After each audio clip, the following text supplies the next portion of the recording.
What's up, everybody? Welcome back to the Voltage and Villains podcast. In this episode, we're going to be covering the Zodiac Killer, who was an unidentified serial killer who terrorized Northern California in the late 1960s and early 1970s. He is confirmed to have killed at least 5 people, though he claimed to have murdered up to 37. His identity remains one of the most infamous unsolved mysteries in criminal history. It's a real head scratcher, you know? It is. He left behind cryptic letters for the police, some of them that have still not been solved, and America with a bunch of questions. However, in the last couple of months, there have been new testimonies that came out at the end of last year. The eyewitness accounts. Those testimonies, I think, point to a main suspect with like almost a 99.9% accuracy rate. And the only thing we don't have is a smoking gun piece of DNA evidence. But I'm going to say, with all of the facts and testimonies and coincidences that line up, I think by the end of this video, everybody listening to this can say 99.9% it's this person. It's this very So I'm excited to get into this case. Let's get into it. Okay. So the Zodiac Killer was a serial killer that was active in the late 1960s and really early 1970s. He has a few confirmed murders. So we're going to go through some of the murders because he mainly aimed for young couples, like college age. He had a fetish. Maybe he did. And it's funny you say that because when we get into the main suspect that we're going to be talking about, it might tie into something fetishy. That's a weird word. It is. So his first confirmed victim is December 20th, 1968, Betty Lou Jensen, who was 16, and David Faraday, who was 17. They were both shot and killed while hanging out at a lover's lane. Now, at first, it just seemed like a random crime until in 1969, July 4th, 1969, Darlene Ferrin, who was 22, and Michael Majau was shot in a car in Blue Rock Springs that night. And then I believe that's when the newspapers started to receive their first ever letter from the Zodiac Killer. And that letter basically states, hey, I'm the killer, and I'm going to give you some facts that only the killer would know to prove that I'm the killer. So they knew for a fact that they were dealing with the real deal here. And that is what stirred up this. Honestly, that's what jump-started this whole whirlwind of events. Yep. Because it was the attention that he got from sending the letter. And everyone I think he was the first ever to do something like that. To send letters to the police after killing somebody? Probably the first where it got publicized that way. Maybe, yeah. Yeah, because apparently his letters dated back to his first ever killing that was never fully linked back to him in Riverside, California. He killed a young girl in the college, and he was never really linked back to it. But based on the letters that he sent the police letters. Oh yeah, because he left a letter at that one. Yeah, but we'll get into that. We'll get into that. Okay, so the next murder happened on September 27th, 1969. Brian, and I think that this one is the most chilling one, and this one they actually reenacted it in a movie. I mean, in the movie they reenacted almost every single one, but I think this one is the most chilling. So Brian Hartnell, who was 20, and Cecilia Shepard, 22, they had a nice date. They wanted to go out to Lake Berryessa and basically just have a picnic out by the water. This young lady, what's her name, Cecilia, notices a guy in the distance that keeps getting closer and closer, right? But he's walking behind trees. It's like he's playing zigzag, going in between trees. And then he's hiding behind a tree, and then he comes out, and he has on a mask. Now he has on like an executioner's mask that has like a logo in the middle, and he has a gun. And she goes, oh my God, he has a gun, right? Because at first when she starts telling Brian that there's a guy, he goes, it's probably just another guy that's at the park. No biggie. But then then she said, wait, but he has on a mask. And he goes, really? And then he pops out behind the tree and he has a gun. And then she goes, oh my God, he has a gun. And he goes, what? Zodiac pulls up to them, aims the gun at them, and basically says, hey, don't move. I believe he starts to lie and said that he's an escaped convict from prison. He just wants their money and stuff and he'll let them go, which is a lie. He ties them up, and then Brian seems like Brian is a really smart fellow. So I guess he was studying some form of sociology. So he was trying to keep the Zodiac talking, and then he basically asked the Zodiac, just so that I know, like, are those bullets even real? Like, is that gun even loaded? He shows him that it's actually loaded. And then he puts them on their stomach, and he proceeds to stab them, both of them. And Brian survives. Cecilia ends up dying. Brian lives to give a description of the Zodiac, and that's how we know that he was wearing the executioner's mask and the with the Zodiac logo on it, which has the exact logo that the Zodiac actually, after stabbing them, went out to their car that was at the front of the park and wrote the dates and drew his signature symbol that he draws on his letters to the police. So this is how the police started to really know for a fact that it's him. He was on his wet bandit shit. Wet bandits from Home Alone. From Home Alone, their signature when they finish robbing the house, they flood the house. Yeah. Wet bandits. Yes. Yeah. So he had his signature that he was obviously proud of. And then October 11th, 1969, Paul Stine, who was a taxi driver, he shot and killed Paul Stine in the back of the head, and then tore off a piece of his shirt and wiped the blood that was in the car with the shirt. Mm-hmm. And he took a piece of the shirt home, and then he sent out a cipher with the actual piece of the shirt to the newspaper, I think. Yes. But what's more important about that night is that is the closest that the Zodiac ever got to being caught. Oh yeah, that's true. Now we're gonna go over this before we get to the suspects and this 99.9% accuracy rate to who I personally believe, based on all these facts, it has to be him. It has to be. No discrepancies. So when he killed Paul Stine, there was two kids that saw it from upstairs in their bedroom window. Now, I don't think they saw the moment that Paul Stine got shot, but they saw him, a guy cleaning up the car and basically rummaging through the guy's pockets and doing all that stuff. So they call the cops and they go, hey, there's this guy. And they asked them to describe the guy. They said it's an average looking white dude, right?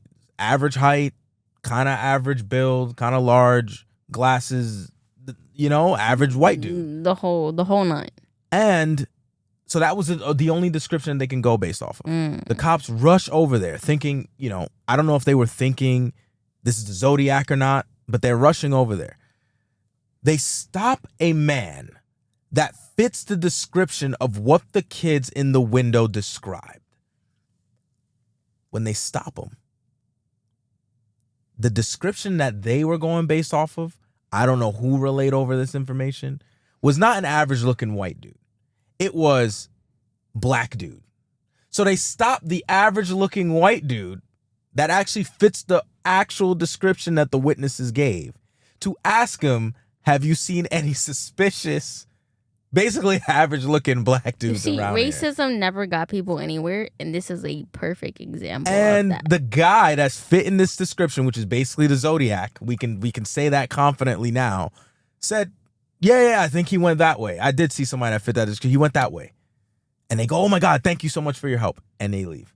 Apparently, the Zodiac was hiding out in a park, and I'm sorry. And the cops were in that park. They were searching, quote unquote, searching that park, but they didn't search it well enough. And he watched them do donuts in the parking lot and hang out, basically. Bruh. So they got really fucking close to catching him. And he wrote this in his letter. The same letter that he tore off the shirt and gave him the bloody piece of shirt to prove, hey, this just is so me. y'all don't think I'm bullshitting. Here you go. Yeah, so that was actually the closest that they got to catching the Zodiac Killer. Now, they had a few suspects. And we're not going to talk about all of them.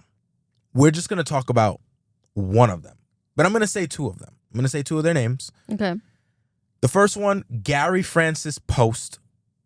A recent theory suggests that he might be the Zodiac Killer. Okay. Arthur Lee Allen was the prime suspect for years. And still is. And still is.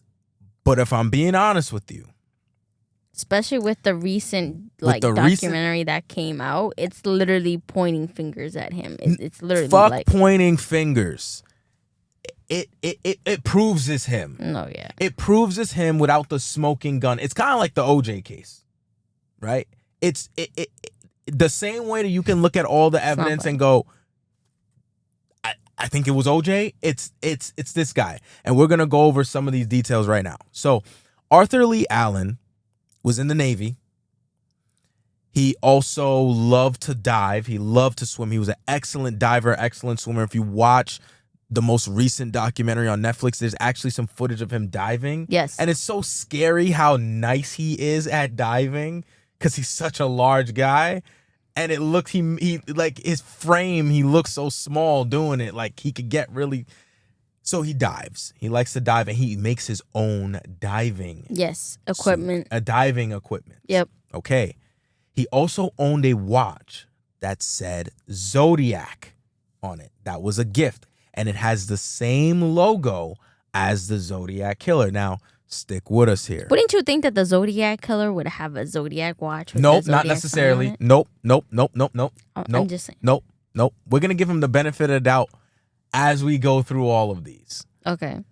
But it's going to get very hard. No, right? It's going to get very hard. It's going to get very hard if he was in this car for him to defend himself, right? So, owns the watch that says Zodiac. He was a prime suspect. The agent saw this. So these individuals that gave these testimonies in late 2024 are obviously much older now. Yes. Because they were really, really young when they met Arthur Lee Allen. Some of them were 6, 7, 9. Yep. One of them I think was 13. Mm-hmm. It was it was early 1960s. They met him in 1961 as their elementary school teacher. So early 60s, yes. So yes. So he was their elementary school teacher. And then he took a liking to them. He somehow knew that their dad molested one of them and is now in a mental institution. Yep. So the mom had 6 kids, had a 7th on the way, and he just sort of took a liking to them and he would tutor them after school. He started dropping them home, and then he would come over and help out the mom with the cooking and the cleaning and the caring for them. And then he kind of took a liking to the mom a little bit romantically, but mainly the kids. He was mainly just a massive father figure to the kids. So then he starts taking these trips with the kids, overnight trips. And far distance trips, not like we're going around the corner to get candy. No, we're going to the beach. Like 3 hours out, 2 hours out, 6 hours out. Yep. I think was the farthest. And he did that by gaining the trust of the mom. And a lot of people believe and conspiracize that that's what he did, especially later on, and as we go on with Arthur Lee Allen and his story. That's what people believe that he did with women to get close to children. He got their trust, and then obviously once he got their trust, it became, oh, you could take my kids. Yes. So because based on the testimonies, it wasn't like he would go and say, hey, I got this to the parent, to the mom, and say, hey, I got this really cool thing, and I really believe that the kids would love it. So do I have your sign off? It was more like he was just able to call up one of the kids and say, hey, I'm taking you to this race car event that's 6 hours away. Let's go. Be ready on Saturday. And I think her name was Connie. She said, yeah, Connie. Overnight? Like an overnight trip? Right. Because before that, he used to take them on just day trips to the zoo, to the aquarium, to the movies. Park. So this was new. I believe that was not the first trip they took, though.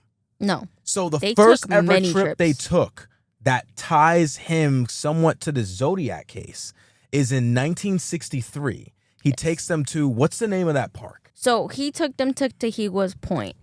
They said as the kids, Connie and David and the rest of the siblings that were there with Arthur Lee Allen that day, as they start recounting, they say, okay, at first they stopped at this military compound where he got discounted beer and some sort of box that looked very well put together. It had like metal corners or something like that. I believe that box was ammo. I'm gonna tell you that right now. Okay.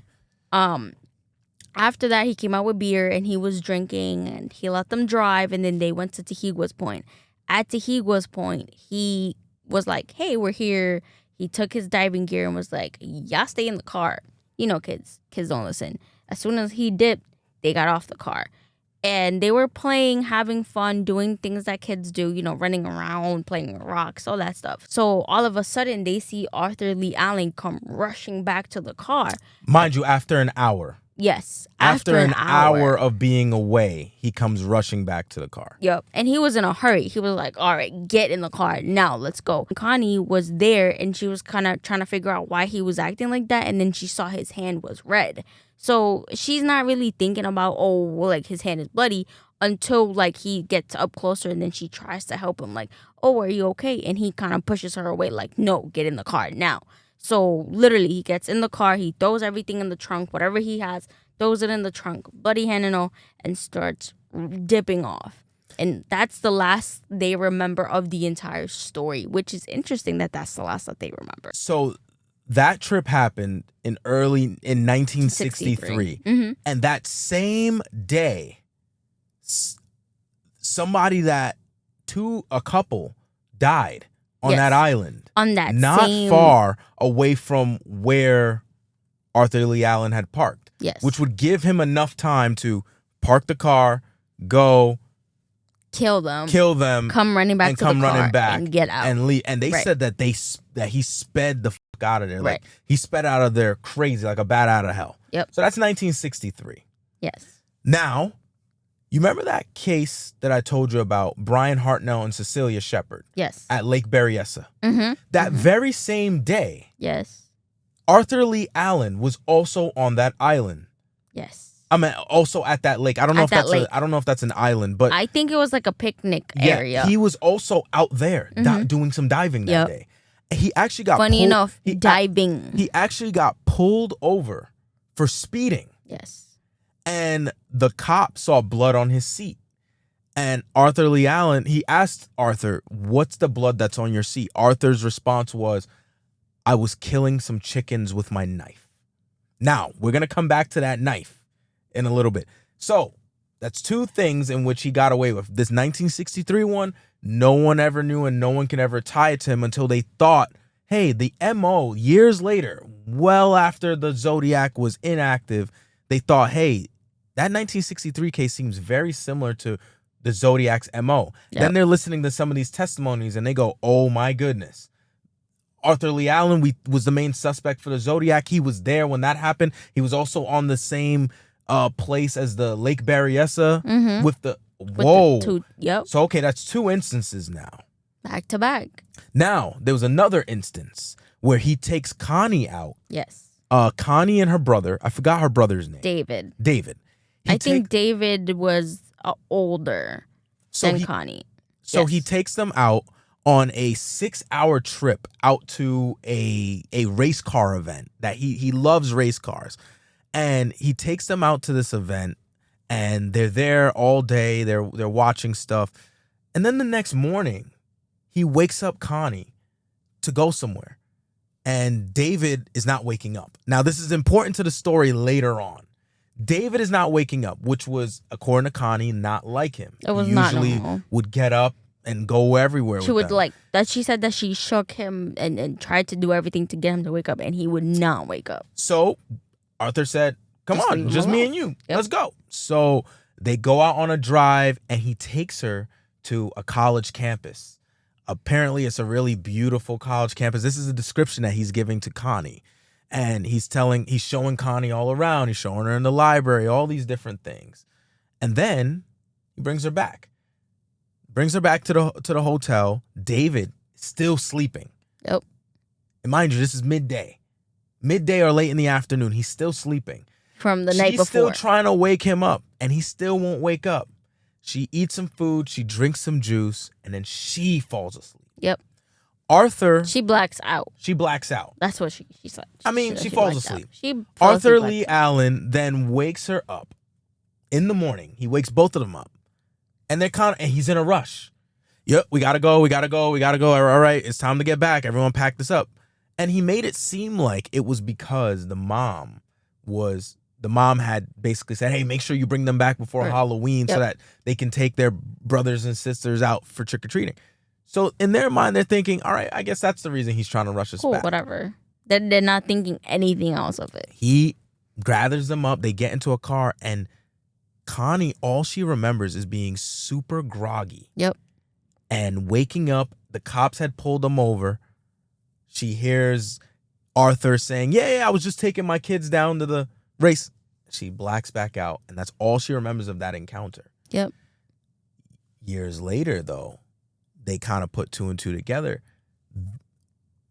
Isn't it such a coincidence? The same time that Arthur Lee Allen took Connie and David out to this race event, that same time frame, right? A woman was murdered at the college campus, at the same college that Arthur Lee Allen took Connie to the day before. Mm-hmm. Okay. Day before. So now it's getting real tough as Arthur Lee Allen to start denying these allegations. But these are all things that they just happened to didn't know for years. They didn't put together. They didn't put them together. They knew, but they didn't put them together. And I think that was the biggest part of everything, was that they never put these things together, which never allowed them, which they never ended up speaking about it. Well, the cops never knew that they were out there unless the family said something. Right. But the family's now coming out and saying, oh my God, wait. These are all these places that the murders happened. We were there. And we were there the days that they happened, the weeks that they happened. And then Arthur's there on his own. Right. What the fuck? So what was the next damning piece of evidence that the next damning piece of evidence was Lover's Lane. And this is the first place they realized they went. So when the movie came out for the Zodiac in 2007, some of the kids, Connie and David, went to watch it. Obviously, they're adults now. They went to watch it. And they realized that these places looked familiar. And they were like, whoa, hold on. These places look too familiar. Like, we've been there. And when they start talking to each other, they realize, oh, snap. Arthur Lee Allen took us to these places. And the main place, one of the first places that they realized this in was Lover's Lane. So not right before, but I guess the day of the killing of the couple in Lover's Lane, Connie and her siblings and David had been to Lover's Lane with Arthur Lee Allen. They had went there to hang out, I guess it was like they tried to make it like a little family picnic. And then when they realized we been here, that's what put it all together. That was like the main damning piece. And Lover's Lane was the couple that was killed in the car. Yeah. That was like the first one. That was like the main one. The first one that the police knew about from the Zodiac Killer. From the Zodiac Killer. That they received the letters from. Yep. In 1969, someone also reported that Arthur Lee Allen was talking to strangers about hunting people. You know that conspiracy theory that people have, like, oh, rich people like to hunt poor people type of thing? Like, he was talking about it with like a random coworker, and his coworker was like, this guy's a freaking weirdo. I'm gonna get the fuck away from him. And literally never said anything. Then also, that's the year that there was a bus bomb threat. The Zodiac made the letter to the cops saying that he's going to shoot the tire of the school bus and kidnap and take all the children. No, he didn't say kidnap the children. Not kidnap. He said pick them off as they come bouncing out. Yes, there you go. Meaning he's just gonna shoot them. He's just gonna shoot them. Yes. Exactly. So that's 1969. He also threatened to blow up a school bus. Yes. And ironically enough, when they deemed Arthur Lee Allen to be the main suspect as the Zodiac, they go to his house, they're looking through shit. They're trying to see any evidence that we can find that would tie, like an executioner's mask, something. Three search warrants, mind you. They had 3 search warrants on this man. They went to this man's house and looked through every single one of his belongings. And in one of those events where they had a search warrant, they found pipe bombs. And the pipe bombs and the drawings of how to make the bombs were also very similar to the drawing that the Zodiac Killer made in his letter threatening to blow up the kids. And one of the typewriters that they found in his house also fit one of the typewriters that they feel like wrote one of the ciphers. It was one of the ciphers and also one of the letters that went out to the college girl that was killed. I think her family, I think her dad's letter or either the cop's letter the typing from the typewriter was very similar. Then, not to mention, so Connie grows up and moves away. Yep. She ends up in Albany, New York. Yes. On the other side. She moved when she was 16. Actually, before I even talk about that, I forgot what year it was that Arthur Lee Allen actually got arrested for molesting children. Arthur Lee Allen got arrested for molesting children in 1974, I believe. In 1974. In 1974. Around 1974. Actually, no. I think he got out in 1974. No, he got out in 1978. Okay. Arthur Lee Allen goes to a psychiatric prison. Yes. For 4 years. Yes. Because he is caught molesting children. Or essaying children. Yes. In those 4 years, there are no letters, no crimes. No Zodiac letters, no crime. And he gets out. And that is the first time they receive another letter. It's after he gets out. You know what's the most funny part about that entire thing? When he was in that prison, that mental state prison. Okay, let's just really quickly recap. Back in the day when men used to, not men, but people used to molest children, they put them in mental prisons because they believed that it was a mental disorder, that you had a serious issue and you needed like mental help. So that's where Connie's father ended up because he was molesting her. So now, fast forward, Connie receives a letter from Arthur Lee Allen from that same prison. So she's like, why are you in the same prison that my dad is in? This is weird. Like, it's not like you're in just regular jail. You're in prison. And he apparently wrote the letter to her and told her, hey, I'm writing this letter to you because I wanted to see how you were doing and I wanted to talk to you and write to you. And he lied to her and told her that he was in that mental prison because he punched a cop in the face. He never told her that he was arrested for molesting children. Yeah. That's 1974.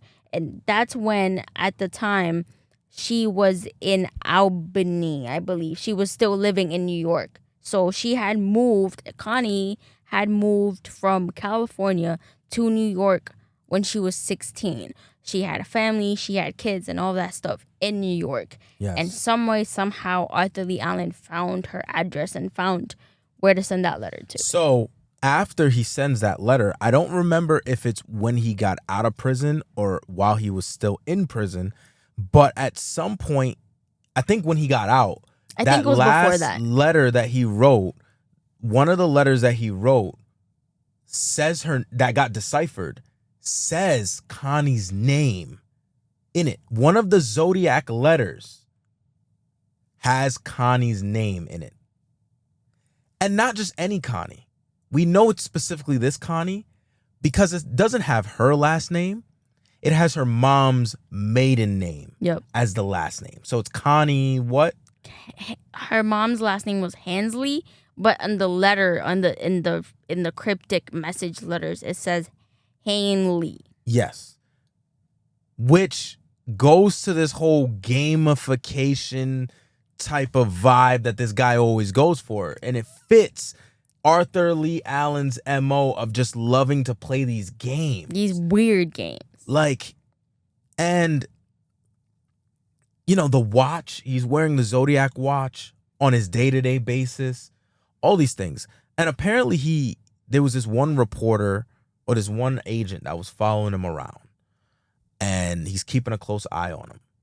And Arthur did not like that at all. This was after he got out of prison. This is after he got out of prison. Yes. So they're following him around. They're trying to keep a close eye on him. They're trying to catch anything they can because they're like, no, we feel like this is our guy. Yep.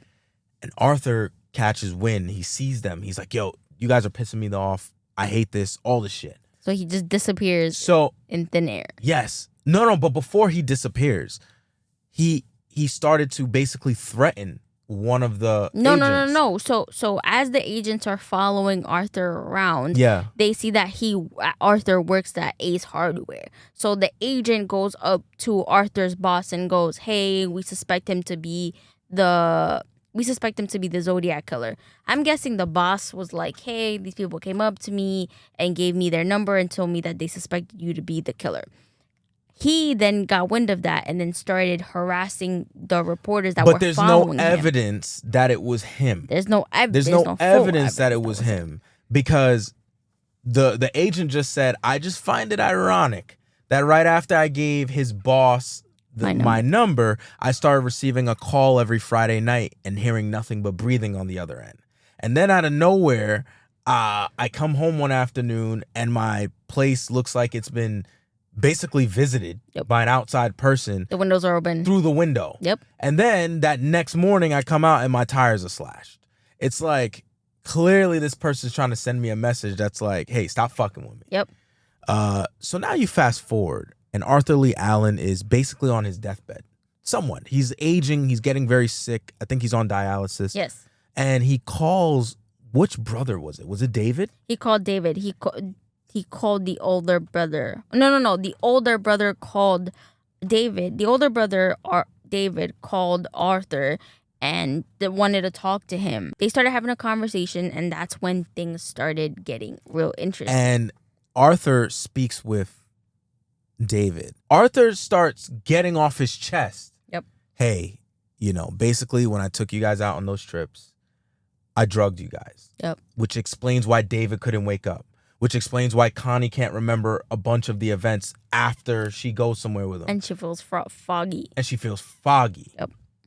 He basically admits that he was drugging them and that he molested his sister Connie. Yep. Especially while he was drugged. While they were drugged. It happened while they were drugged. Mm-hmm. So Connie has no recollection of any time she was molested by Arthur Lee Allen. This is what Arthur confessed. Yep. Basically, from there, David goes, what the fuck? And then goes, you know what? Hey, my man, are you the Zodiac? Right. Because if you did that, then some of this other shit might be true. Based on some of the stuff that I'm remembering and I'm plugging all this shit together, the cops are trying to plug one thing together, but I know everything the cops know, and I know something else. Yep. I know we've been to all those places that those people died. And now I'm starting to realize that we've been there when they died. Yep. Are you the Zodiac? Arthur says yes. He doesn't immediately says yes. He starts doing the dramatic. He starts crying, hyperventilating, all that stuff, and then he tells him yes. Yep. Doesn't matter. A yes is a yes. Yep.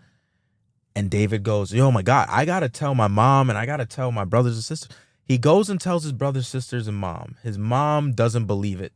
No. At first. Then she slowly believes it and goes, you can't tell that to your brothers and sisters. Yep. And he goes, what the fuck? I'm telling What do you mean exactly? David goes, he tells his brothers and sisters, and basically they don't believe him. It's to the point where now they don't talk for years because of this. Yep. And then it wasn't until years later when they started putting the pieces of the puzzle together, when they start talking to each other and actually talking about some of the memories that they had, they go, wait a second. I think David's right. Yep. Yeah. Fuck a confession. We could have put this puzzle piece together. So now you're talking about all these puzzle pieces and a confession? This mofo's the Zodiac. Yep. And then there's the last piece of damning evidence is a knife that was gifted to Connie's son. To Connie's son. David. That's called David? Yes. Wow, okay. Connie's son is called David. And one of the daughters is named Lee after Arthur Lee Allen. Okay. Right. He's gifted a knife from Arthur Lee Allen. The knife was given to David when Connie, around the time right before Arthur Lee Allen died, Connie and her family, her sons, her kids, were hanging out with Arthur a lot. And around that time, that's when David started hanging out with Arthur, and they went on a drive because David, the son, found his car cool. So he opened up the trunk one day, and then he asked Arthur, what is all this stuff in the back? And one of the things in the back was this big knife. They didn't really start to put things together up until the knife came about, the siblings started talking. And then in 2020, around the time the siblings were talking about everything that was happening, that's when the cipher came out, where a computer had solved one of the ciphers that the Zodiac had written. And the name of the victim was Connie Hanley. Yes. mind you, the Zodiac Killer was known to drop letters and kind of mix up words and things like that. So that's when they were like, hold on, this is a little too coincidental. So when David remembered about the knife, he told his family, and then they handed over the knife to the cops. And now it's being ran for DNA testing, which who knows how long that will take.